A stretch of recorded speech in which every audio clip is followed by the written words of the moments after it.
بسم اللہ الرحمن الرحیم۔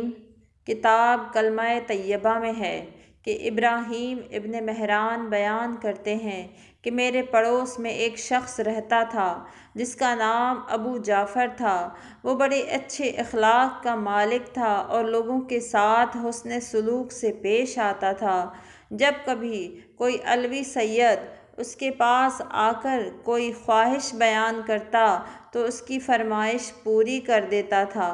یہ رقم سہم سادات سے ادا کرتا تھا۔ اگر سادات کا یہ حصہ نہ ہوتا تھا تو اپنے غلام سے کہتا، یہ رقم علی بن ابی طالب کے نام پر بطور قرض لکھ لو۔ اسی طرح کافی عرصہ گزر گیا اور ایک وقت وہ بھی آیا جب ابو جعفر تنگ دست اور پریشان حال ہو گیا۔ اب یہ تنہا اپنے گھر میں بیٹھا ہوا دکھائی دیتا تھا۔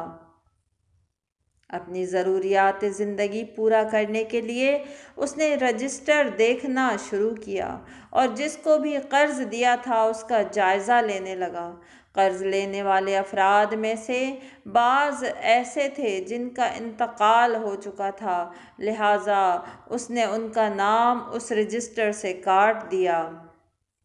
البتہ جو لوگ زندہ تھے ان کے پاس آدمی بھیج کر رقم واپس طلب کر کے گزر اوقات کرنے لگا، اور انہی دنوں ایک مرتبہ وہ اپنے دروازے پر بیٹھا ہوا رجسٹر دیکھ رہا تھا کہ ایک دشمن اہل بیت نے راستے سے گزرتے وقت ابو جعفر پر طنز کیا اور اس کا مذاق اڑاتے ہوئے کہا، تم اپنے بڑے مقروض علی بن ابی طالب کا کیا کرو گے؟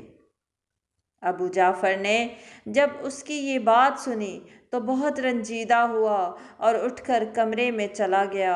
پھر رات کی تاریکی چھا گئی اور جب وہ سویا تو اس نے خواب میں حضرت رسول خدا کو دیکھا کہ وہ حضرت حسن اور حضرت امام حسین سے فرما رہے ہیں کہ تمہارے والد کہاں ہیں؟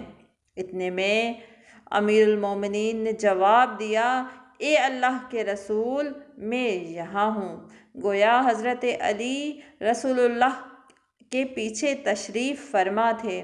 حضرت صلی اللہ علیہ وآلہ وسلم نے ان سے فرمایا، تم اس شخص کا حق ادا کیوں نہیں کر رہے ہو؟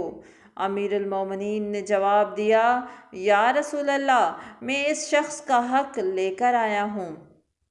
حضرت نے فرمایا، تو اس کے حوالے کر دو۔ پھر حضرت علی علیہ السلام نے سفید اون سے بنا ہوا ایک تھیلا اس شخص کے حوالے کرتے ہوئے فرمایا کہ یہ تمہارا حق ہے۔ اس کے بعد حضرت صلی اللہ علیہ وآلہ وسلم نے فرمایا، اے شخص، یہ تمہارا حق ہے، اسے اپنے پاس رکھو اور جو بھی تمہارے پاس ان کے فرزندوں میں سے آئے اور مطالبہ کرے اسے دے دیا کرو، اور تمہارے لیے بہتری اور بھلائی ہے۔ اب اس کے بعد تمہیں تنگ دستی اور فقر و فاقہ کا سامنا نہیں کرنا پڑے گا۔ کوفے کا وہ ابو جعفر نامی شخص کہتا ہے کہ میں خواب دیکھ کر بیدار ہوا تو تھیلا میرے ہاتھ میں تھا۔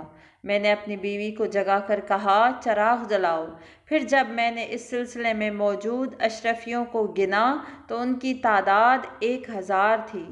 بیوی نے کہا، اے شخص، خدا سے ڈرو، کہیں ایسا تو نہیں کہ تم نے فقر و فاقہ سے تنگ آ کر کسی تاجر کو دھوکہ دے کر اس کا مال ہتھیا لیا ہو؟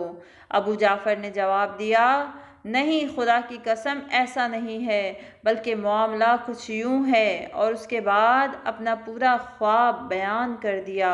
پھر ابو جعفر نے رجسٹر منگوا کر اس رقم کا حساب کیا جو علی بن ابی طالب کے نام پر بطور قرض ان کی اولاد کو دی گئی تھی، تو اس کی مجموعی تعداد بھی 1000 اشرفی تھی، نہ اس سے ایک اشرفی کم نہ زیادہ۔